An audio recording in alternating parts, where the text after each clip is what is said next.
আমাদের এই জেলে ভাইদের জীবনযাত্রার মানে কিন্তু খুব একটা পরিবর্তন হয়নি।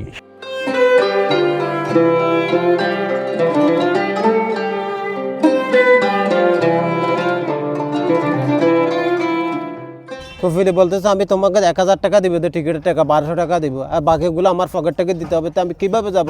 1000 টাকা স্যালারি।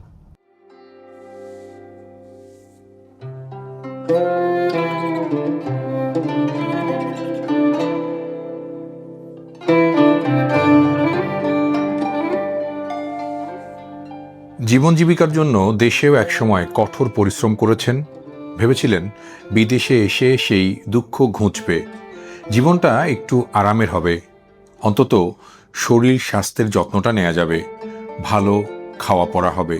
কিন্তু সেই সুখ বুঝি আর কপালে নেই।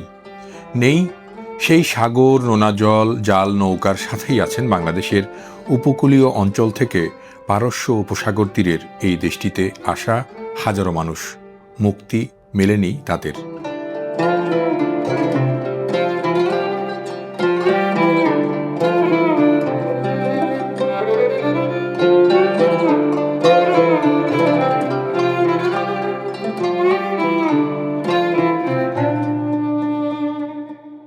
সংযুক্ত আরব আমিরাতে এখন সবকিছুই সাজানো গোছানো, সুন্দর সাবলীল জীবন প্রবাহ।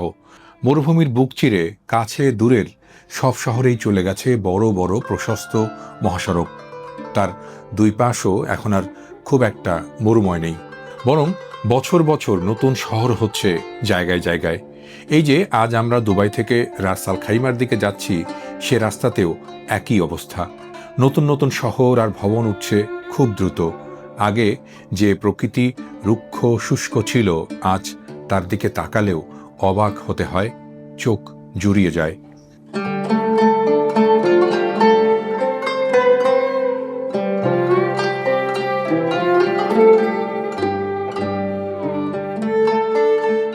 আর এই যে উথাল পাথাল সাগর, তারও একটা সৌন্দর্য এখন এই জেলে নৌকাগুলো। আরাবিয়ান গালফ বা পারস্য উপসাগরের এই অংশটি মাছ ধরার জন্য বিখ্যাত। বিভিন্ন ধরনের অন্তত 5000 ফিশিং বোট এখানে ছুটে বেড়ায়, মাছ ধরে। মূলত আরব আমিরাতে সাগরের মাছের বড় চালানটি যায় এখান থেকেই। আর সবচেয়ে আশ্চর্যের হলো, এই মাছ ধরার কারবারটিতে আছেন প্রায় 10,000 বাংলাদেশি, যাদের বেশিরভাগেরই আদি বাড়ি কক্সবাজার আর সন্দ্বীপ।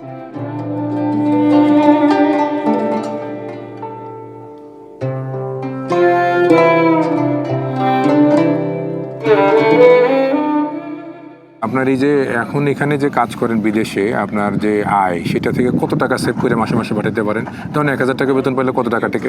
আমার বেতন এখন আলাদা দিলে 1200 টাকা চলে। এদেশের টাকা 1200 টাকা চলে। তা থেকে খাওয়া দাওয়া খরচ বাদ দিয়ে? খাওয়া দাওয়া আর বাকি দেয় এরকমের 1200 টাকা। তো যা বেতন পান পুরোটাই টেকে আপনার? মানে সময় বসিত টসিত দেয়, বকশিস টকশিস দেয়। তো সারা জীবন কি মাছ ধরেই কাটায় দিবেন? তো কি করবো, আমাদের পেশাতে এরকম। কষ্টের কাজ তো এটা। কষ্টের কাজ। যতদিন কাজ করতে পারেন ততদিন করবেন, এটা মনের ইচ্ছা, তাই তো? নাকি দেশে চলে যাবেন? দেশে এখন কি করে চলে যাবো? দেশে তো এখন ছেলে মেয়ে আইতো, ইনকাম নাই ছেলে মেয়ের, লেখাপড়া করে।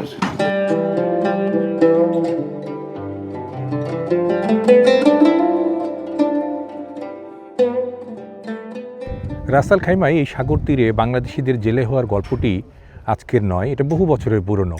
এখানে যারা কাজ করছেন তারা সবাই বলছিলেন যে আজ থেকে হয়তো 30-35 বছর আগে তাদের কেউ কেউ প্রথমে এই জেলে ভিসায় এই দেশটিতে আসে এবং তারা এখানকার আরবীয়দের সাথে মিলে সাগরে মাছ ধরার কাজটি করে। এবং এখানে যারা এই জেলে হিসেবে কাজ করছেন তারাও কিন্তু বাংলাদেশের সন্দ্বীপ কিংবা চট্টগ্রাম কিংবা কক্সবাজারের ওই সকল জায়গায় ঠিক একই ধরনের পেশা ছিলেন। সেখানে তাদের যে মাছ ধরার কৌশলটি ছিল সেটি সাধারণ, কিংবা আমাদের মান্ধাত্য আমলের তারা বোট নৌকায় যেতেন, ডিজেলের নৌকায়, সেখানে তারা পুরনো পদ্ধতিতে মাছ ধরতেন। কিন্তু এখানে সেই পদ্ধতি কিংবা সেই মাছ ধরার কৌশলটি একটু ভিন্ন রকমের। তারা আধুনিক যন্ত্র কৌশল ব্যবহার করছে, জালগুলো অন্য রকমের, যে বোটগুলো তারা ব্যবহার করছে সেটি একটু আগে আপনাদেরকে দেখিয়েছি। সেই বোটগুলো হচ্ছে স্পিড বোট এবং নিরাপদ অনেকটা। তার সাথে রেডিও সিস্টেম, সিগন্যালিং সিস্টেম রয়েছে, অর্থাৎ কোনো রকমের বিপদ, কোনো রকমের যদি এখানে পরিস্থিতি অন্যরকম হয়, তারা সিগন্যাল পাঠালেই সেখানে সাগরে তাদেরকে উদ্ধার করার ব্যবস্থা কিংবা তাদেরকে সেখান থেকে নিয়ে আসার ব্যবস্থা রয়েছে। কিন্তু এত আধুনিক কৌশল কিংবা এত পরিবর্তনের পরেও আমাদের এই জেলে ভাইদের জীবনযাত্রার মানে কিন্তু খুব একটা পরিবর্তন হয়নি। সেই গল্পটি আপনাদের বলছিলাম যে এরা যখন এখানে প্রথম আসেন তখন হয়তোবা তাদের মাসিক বেতন ছিল 300 বা 400 দিরহাম। তখন তারা থাকা খাওয়া ফ্রি পেতেন। এখন দিনের পর দিন হয়তো বেতন কিছু বেড়েছে, সেটা 1000-1200 কোথাও কোথাও, কিন্তু তাতেও কিন্তু খুব একটা পোষাচ্ছে না, কারণ থাকা খাওয়া অনেক কিছুর মধ্যেই তাদের খরচ করতে হচ্ছে।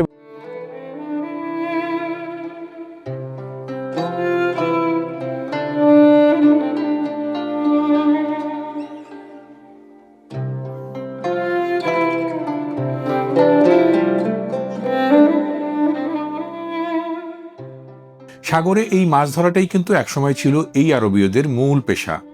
সেটা তারা গর্বের সাথেও মনে করেন। আজ থেকে 50-60 বছর আগে এটাই ছিল সংযুক্ত আরব আমিরাতের অন্যতম অর্থনীতি। তখন আমিরাতি মানুষজন কাঠের নৌকায় সাগরে মাছ ধরতেন। অনেকেই থাকতেন সাগর তীরের গ্রামে। সেই জেলে গ্রামগুলোও ছিল আমাদের উপকূলীয় গ্রামগুলোর মতো জরাজীর্ণ, একেবারে দরিদ্র প্রকৃতির। এখন অবশ্য এর ছিটে ফোটাও আর নেই এখানে। এই যে রাস আল খাইমার, যেখান থেকে জেলেরা সাগরে নামেন, সেখানে আলাদা সার্ভিস শেড, রাডারওয়ালা স্পিড বোট, চমৎকার গ্যাংওয়ে, এমনকি জাল আর সরঞ্জামও ভিন্ন আধুনিক। আমাদের বাংলাদেশের জেলে পল্লী বা সাগর উপকূলে এখন এমন মাছ ধরার আধুনিক যন্ত্র সরঞ্জাম কল্পনাও করা যায় না। কিন্তু এত সুবিধার পরও এখন আর আরবীয়রা এই মাছ ধরা পেশায় নেই। তারা এসব জাহাজ বা বোটের মালিক। মজুরিতে জেলে রেখেছেন যারা বাংলাদেশি কিংবা ভারতীয়। তারাই মাছ ধরে আনছেন, বোট মালিকরা তা বিক্রি করছেন, আর এই জেলেরা সেই মালিকদের কাছ থেকে মাসে মাসে বেতন পাচ্ছেন। আরবীয়রা আর এই পেশায় নেই। কতদিন পর পর ছুটি পান আপনারা? এই ছুটির কোনো টাইম নেই। এমনি তো 20-এ লেখা আছে 2 বছর পর পর ছুটি। এই ছুটির কোনো টাইম নেই। তো এখন 3.5 বছর হয়ে গেছে, এই ছুটিতে যায় নাই।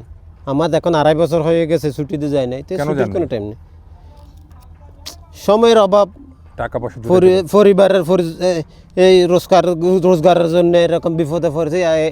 এই সমস্যা দেখাচ্ছে সবসময়, এরকম যাইতে পারছি না। এখন আরেকটা যাইবার টাইমে আরেকটা সমস্যা হয়ে গেছে দেশে। এখন বিমান বন্ধ হইতেছে, এরকম বন্ধ হয়েছে বলতে যেতে পারবো না। টিকিটের দাম 2000 উপরে গেছে, তো কীভাবে যাবো? কফিলে বলতেছে আমি তোমাকে 1000 টাকা দিব, টিকিটের টাকা 1200 টাকা দিব, আর বাকিগুলো আমার পকেট থেকে দিতে হবে। তো আমি কীভাবে যাবো? 1000 টাকা স্যালারি। বলেন, আপনি বলেন এখন কীভাবে আমি যাবার পথটা আপনি বাইর করে দেন আমাকে।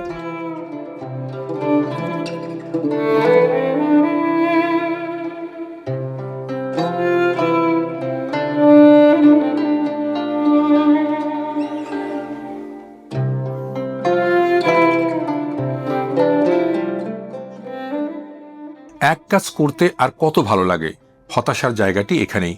বছরের পর বছর, যুগের পর যুগ সেই সাগর, নৌকা আর মাছ ধরা নিয়ে পড়ে থাকতে থাকতে এই বাংলাদেশিদের অনেকেই এখন একেবারে ক্লান্ত। তারপরেও আয় উন্নতি তেমন একটা নেই। চাইলে ভিসাও বদলাতে পারেন না তারা। এক ভিসায় পরে অন্য ভিসায় চলতে। আপনি অন্য কোথাও গেলেন না কেন? মাছ মারতেছেনই কেন? ভাই, আমাদের তো আজ পর্যন্ত এখানে মানে কি ভিসা খোলা নাই, কোনো ট্রান্সফার নাই। সুযোগ আমার থেকে নিতে মন চাই, কিন্তু মন পারছি না। আমার চোখে দেখছি না অনেক লোকেরা 2000 টাকা 3000 টাকা কামাচ্ছে। এটা তো আমরা দেখছি, চোখে দেখছি, কিন্তু যেতে পারছি না। কেন? ট্রান্সফার বন্ধ আমাদের। সব বাঙালি ট্রান্সফার বন্ধ।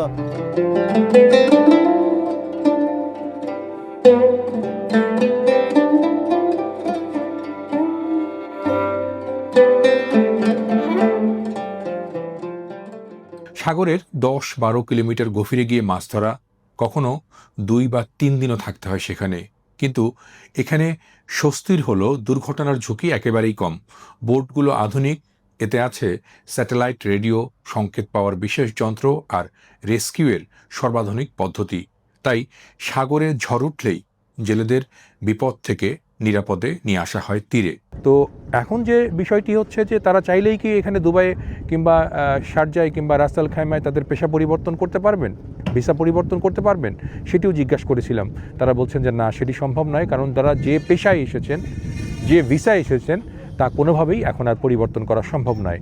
তাই যারা বিদেশে, বিশেষ করে সংযুক্ত আরব আমিরাতে বিভিন্ন পেশায় আসেন, তারা আগে জেনে বুঝে দেখে তারপরে পা ফেলবেন। কারণ কোথায় আপনি যাবেন, কি কাজ করবেন, কত বেতন পাবেন, সেটা যদি শুরুতেই আপনার মনের মধ্যে গেঁথে না থাকে, তাহলে এসে হয়তো বিভ্রান্ত হবেন, আপনার নিজেরও খারাপ লাগবে, ভবিষ্যৎ অবশ্য অন্যরকম অন্ধকার হয়ে যেতে পারে।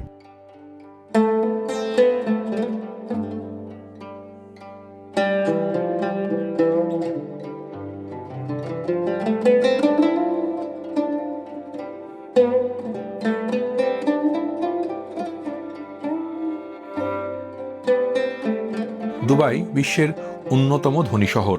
ঝলমলে আলো, উঁচু বিল্ডিং আর বিলাসবহুল জীবন। কিন্তু এই শহরের খুব কাছেই পারস্য উপসাগরের বুক এবং তীরে আমাদের প্রবাসী বাংলাদেশিদের আরেকটি জগৎ আছে। সেখানে জীবন মানেই সংগ্রাম। প্রবাস জীবনে এই জীবন সংগ্রাম অন্যদের থেকে ভিন্ন, তাদের খানিক কষ্টের, খানিক হতাশার। আর কাজ শেষে তাদের আনন্দটা এখানেই, যেখানে অনেক দেশীয় মানুষের একসাথে দেখা হয় কিংবা এক কাপ চা ভাগাভাগি করে খাওয়া যায়।